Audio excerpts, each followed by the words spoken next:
Pagkatapos mag-ayos ay umuwi na sila sa bahay. Pagkapasok niya, nakita niyang nanonood ng TV si Sherry. Ano, kamusta Lance? Mahirap ba ang workout mo? Opo ma, pero kaya naman. Agad namang napansin ni Lance ang isang kaibigan ng mama niya sa TV. Frankie? Tanong ni Lance na nagtataka. Oh, naalala mo siya? Wow.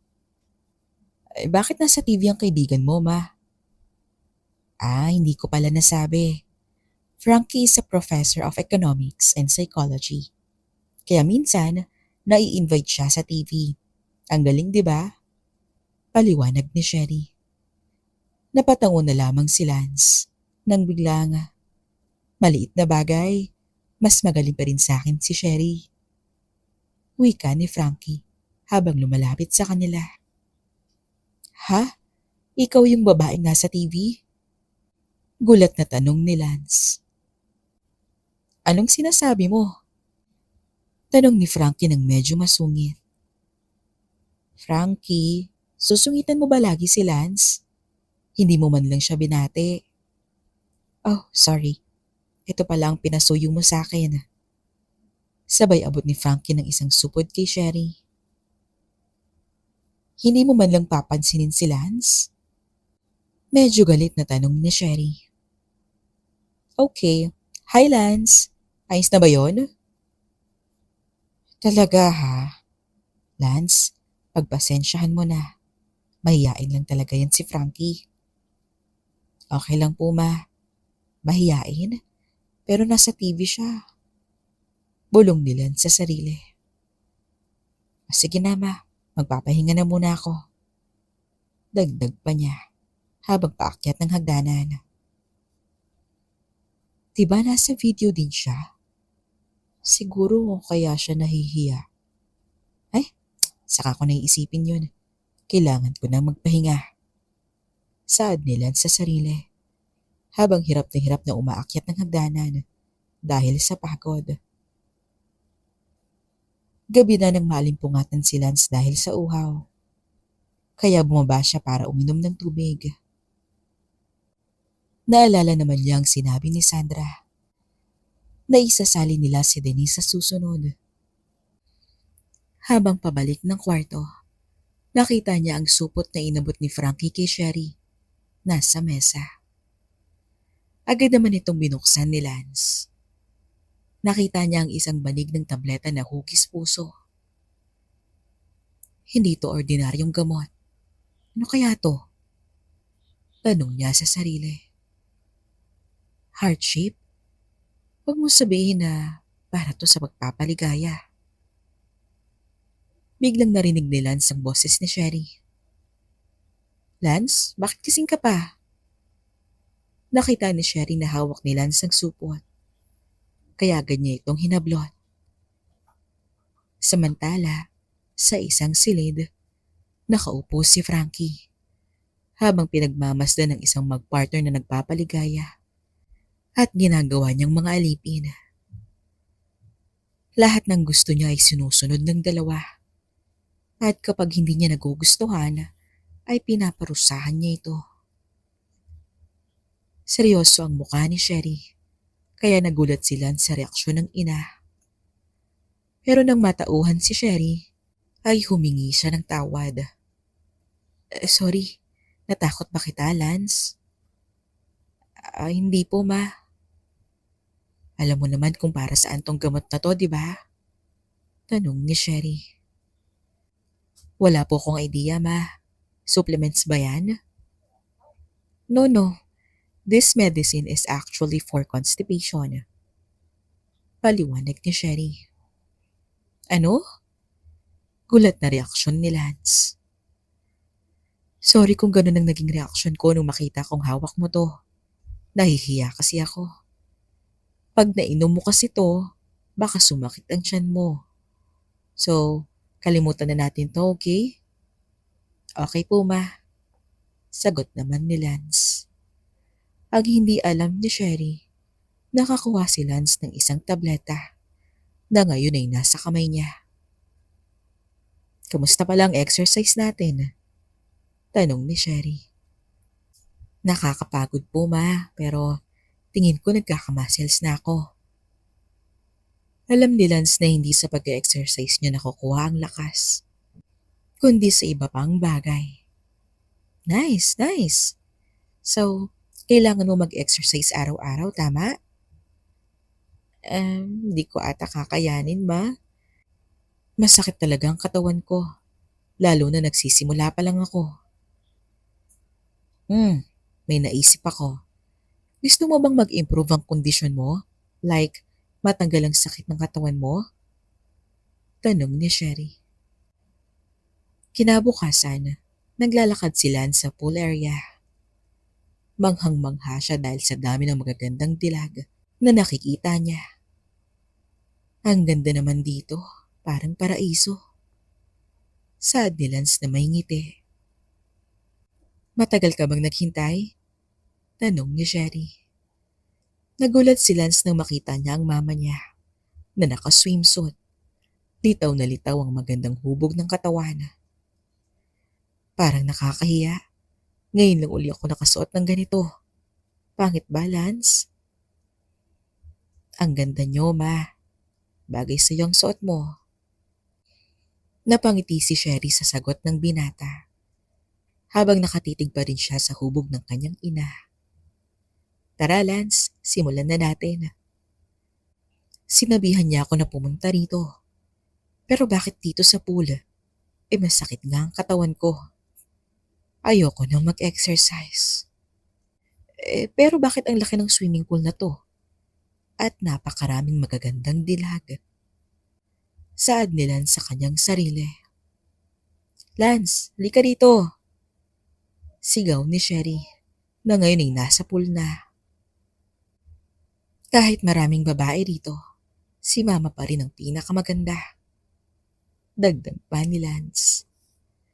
Habang nasa tubig, kinausap ni Sherry si Lance. Kapag nasa tubig ka, Lance, mababawasan ang pressure sa katawan mo. Kaya dapat mag-light exercise ka lang, tulad ng swimming. Saan ba masakit sa'yo? Sa dibdib po at sa hita. Agad namang lumapit si Sherry sa likod ni Lance at marahang minasaya ang mga masakit na parte nito. Kapag minasahe mo to sa malamig na tubig, unti-unting mawawala ang sakit ng katawan mo, Lance. Hindi napigilan ng binata ang init na nararamdaman, dahilan para magising ang kanyang ibaba.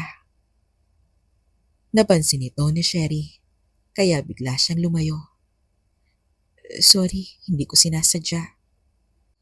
Wika ni Sherry bago nadulas sa pool. Pag-ahon niya ay laking gulat ni Lance. Ouch!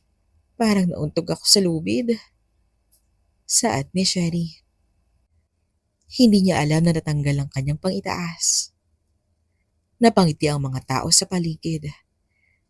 Agad namang lumapit si Lance at niyakap ang ina. Lance, hindi mo pwedeng gawin to. Mahinang saad ni Sherry. Teka lang ma, huwag kang gagalaw.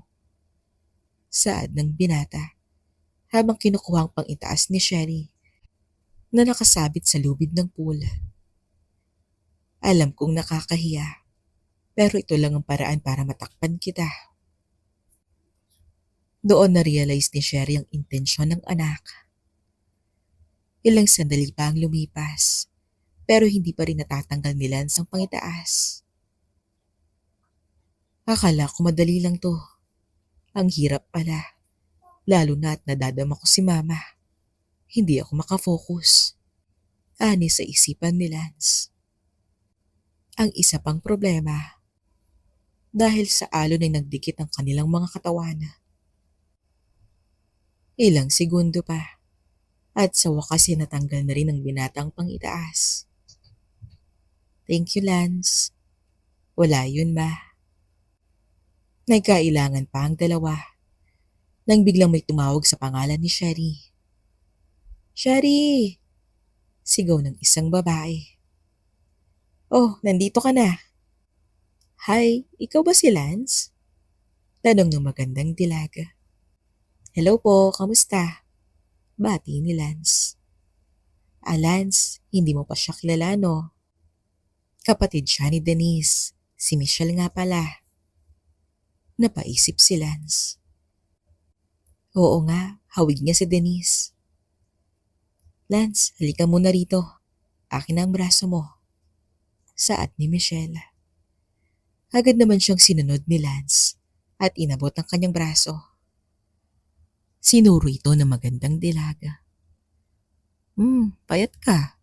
Pero maganda ang bone structure mo. Bago ka nang nag-exercise? Tanong ni Michelle. Habang si Lance ay gulat na gulat sa ginagawa ng magandang dilag sa kanya.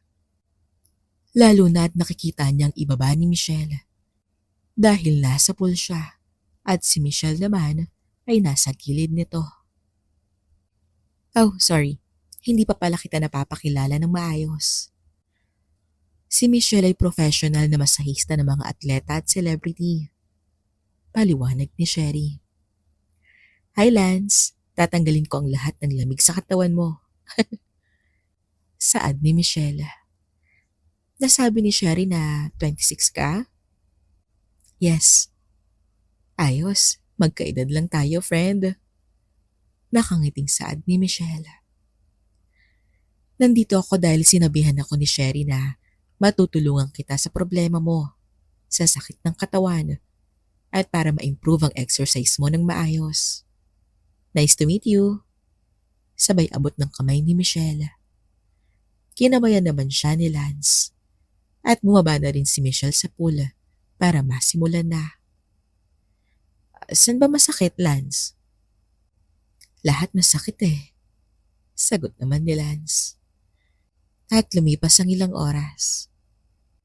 Thank you sa araw na to. Uwi ka ni Michelle. Thank you din Michelle sa oras mo. Walang anuman at isa pa, bayad naman ng oras ko. So next week ulit. Dagdag pa ni Michelle.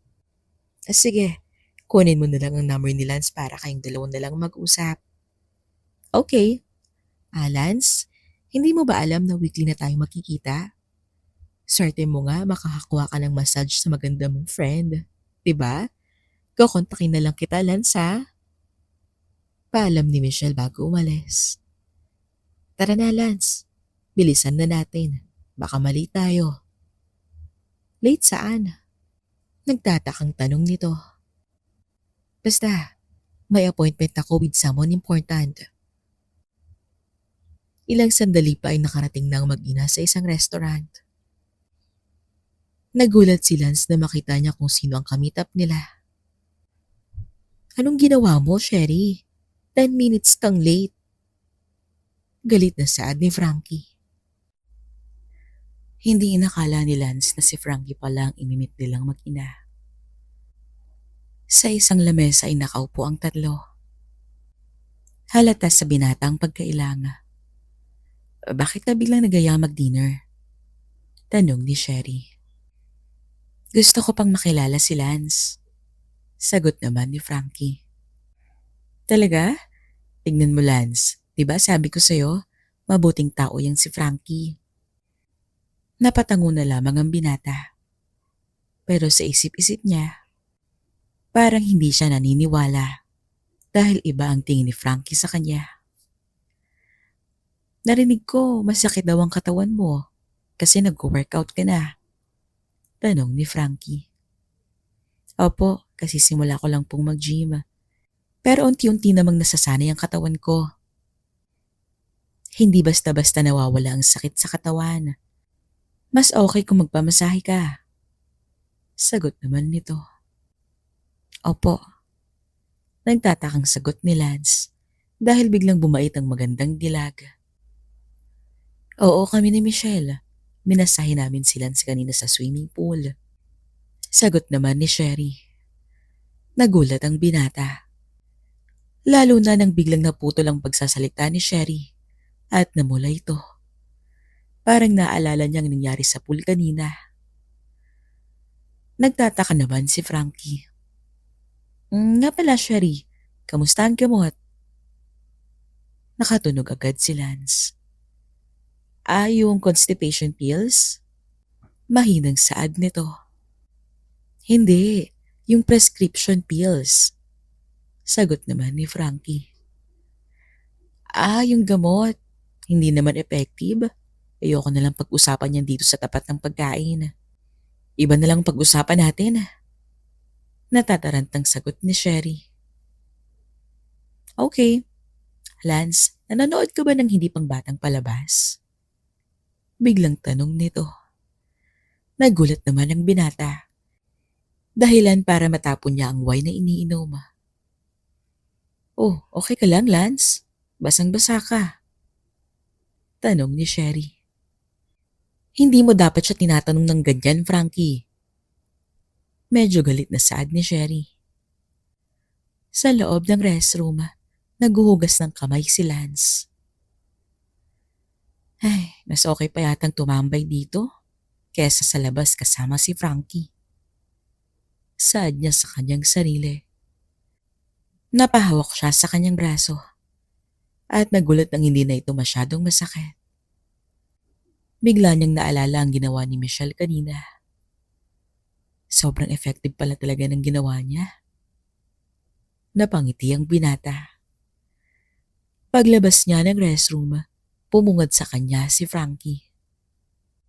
Bakit ang tagal mo? Sorry, gagamit ka rin ba ng CR? Tanong ni Lance. Hindi. Bakit naman ako gagamit ng panglalaking CR? Prangkang tanong ni Frankie. Bakit ka nandito? Tanong ng binata sa sarili. Okay, babalik na ako. Wika niya habang papalayo. Pero biglang tinawag siya ni Frankie. Hey, tumigil ka muna. Saad nito na medyo ikinainis ni Lance. Ayoko nga, ano bang gusto mo? Nagulat si Lance nang biglang ibinaba ni Frankie ang kanyang pang-itaas. Diba gusto mong makita to? Hahayaan kitang madama to. Seryoso ka ba? Sa isip-isip ni Lance, akala ko masungit siya. Binabawi ko na. Sa totoo lang, sobrang ganda niya at ang hubog niya. Aabutin na sana ng binata ang kamay ni Frankie nang bigla itong nagsalita. Pero may kapalit. Kaya mo bang sagutin ang isang tanong ko? Anong tanong? Nakikita mo ba si Sherry bilang babae? 6 na taon lang naman ang agwat nyo, di ba? Tanong ni Frankie. Hindi naman makasagot si Lance. Feeling ko may iba kang pagtingin kay Sherry. Dagdag pa ni Frankie. Hinawakan niya ang kamay ni Lance at inilapit to sa kanyang harapan.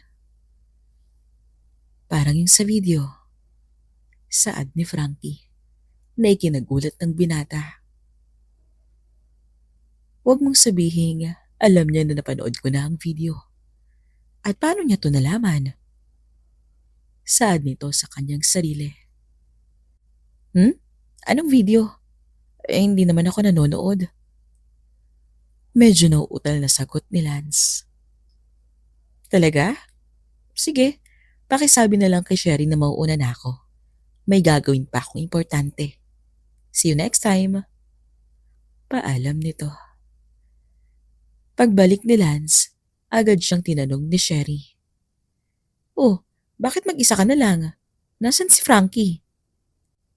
Mauuna na daw siya, ma. May lakad daw siyang importante. Sagot ni Lance.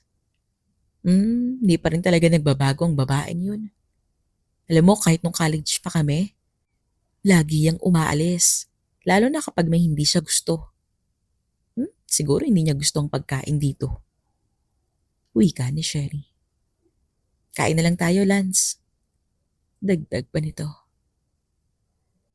Napansin ni Lance na nakatatlong bote na ng wine si Sherry at medyo namumula na ang mukha nito. Parang tinatamaan na ata ako. Gusto mo bang uminom, Lance? Kasama ang ate mo? Nakakaakit na tanong ni Sherry. Nagkatinginan ng dalawa. Ayaw mo ba, Lance? Malungkot na tanong nito. Hindi, gusto ko. Mabilis na sagot nito. Ang ganda talaga dito. May inumin, may masarap na pulutan. Mas okay pa dito kaysa sa mamahaling restaurant. Ano sa tingin mo, Lance? Oo naman po. Sagot naman ng binata. Bahay natin to eh. Ani niya sa kanyang isipan. Wala namang tao dito. Kaya mabuting dito lang tayo. Yung papa mo kasi nasa business trip. Dagdag ni Sherry. Gusto ko lang makapag-relax. When I say relax, makipag-inuman sa anak ko. Biro ni Sherry. Thank you. Sagot ni Lance. Siguro nagulat ka kanina nung sinabi ko na ate mo ko. Sorry kung biniro kita ha. Marami kasi akong nakikitang nagbibiroan na mag-ina. And I'm jealous of that. Nako, siguro lasing na ako kaya nasabi ko yun. Ang init ngayon no? Wika ni Sherry. Habang napahawak sa kanyang pangitaas. Mabilis naman tong napansin ni Lance. Ngunit hindi niya pinapahalata. I'm sorry. First time ko kasi sa ganitong bagay. Medyo mahirap pala maging nanay, no? Pero ginagawa ko ang best ko. Hindi ko nga lang alam kung tama ba ang ginagawa ko. Saad ni Sherry na medyo malungkot ang tono. May sasabihin sana si Lance, ngunit biglang bumuhos ang ulan. Wala nang nagawa ang dalawa, kundi ang pumasok ng bahay. Wrong timing naman tong ulan na to. Basang-basa tuloy ako. Reklamo ni Sherry. Hindi naman maiwasan ni Lance na mapatingin sa magandang hubog ni Sherry. Pero agad niyang iniwas ang kanyang tingin. Sige na Lance, mauna na akong matulog. Paalam ni Sherry. Okay ka lang ba, ma? Tanong naman ng binata. Siguro, parang sumama ang pakiramdam ko dahil sa ulan. Hinatid na lamang ng binata si Sherry sa kwarto. Thank you, Lance. Saad nito, habang nakahiga at balot na balot ng kumot. Walang anuman. Saka, hindi mo na kailangan mag-thank you. Ngayon, ikaw na ang mama ko. Kaya kung kailangan mo ng tulong, tawagin mo lang ako. Matutulog na rin ako.